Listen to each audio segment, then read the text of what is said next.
घोंसले के भीतर दो नन्हे बच्चे चिंकू और पिंकू भूख के मारे बिलख रहे थे।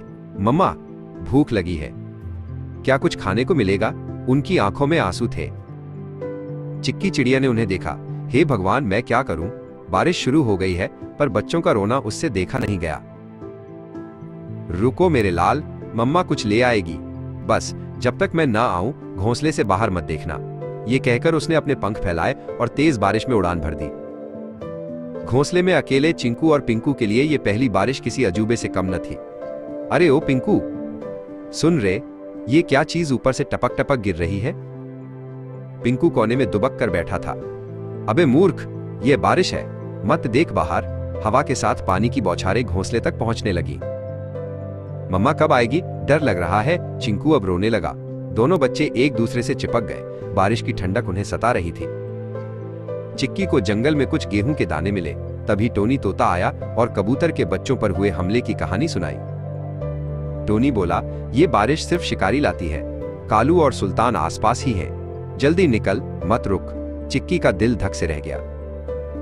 चिक्की ने अपने पंखों को झटका दिया, बारिश का पानी हटाया। बच्चे भूखे थे और खतरा सामने था। मैं डरकर नहीं बैठ सकती, उसने सोचा। मुझे हर हाल में जाना होगा। चिक्की उड़ती है। अंधेरा गहरा था। तभी सामने से दो काली परछाई आईं। कालू और सुल्तान, आज तो किस्मत चमकी है, आज हम तुझे खा जाएंगे। चिक्की ने दिमाग से काम लिया। उसने तुरंत अपनी दिशा बदली और एक ऊंची डाल पर बैठ गई। शिकारी उसे देखकर ठिठक गए। तुम दोनों में से जो सबसे बड़ा शिकारी और ताकतवर होगा वही मुझे खाएगा। पहले आपस में तय कर लो। दोनों शिकारी जल उठे और हवा में लड़ने लगे।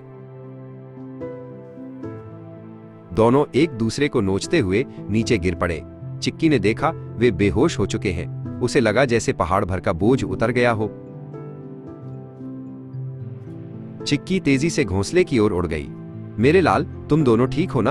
उन्होंने गेहूं खाया और मां की गर्माहट में आराम किया। पर अगली सुबह दोनों बच्चे बुखार से तप रहे थे। हे भगवान, ये क्या हो रहा है मेरे बच्चों को?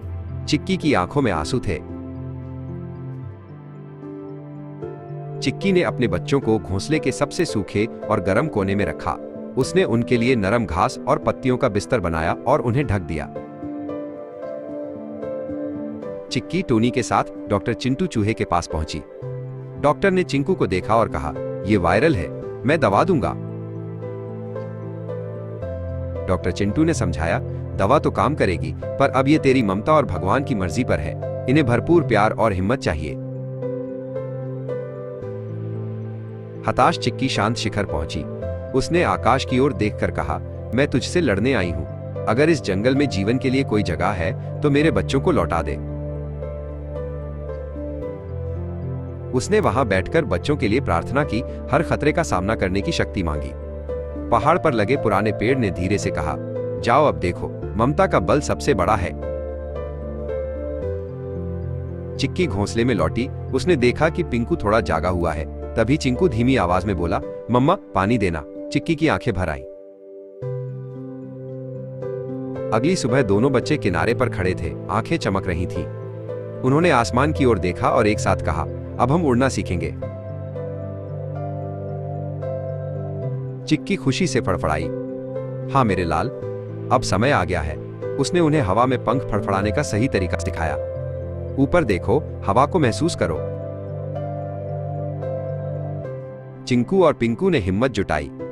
एक एक करके उन्होंने घोंसले से बाहर हवा में एक छोटी सी छलांग लगाई।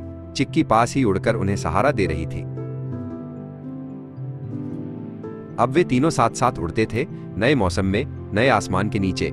चिक्की जानती थी कि मां का प्यार हर तूफान से ज्यादा मजबूत होता है।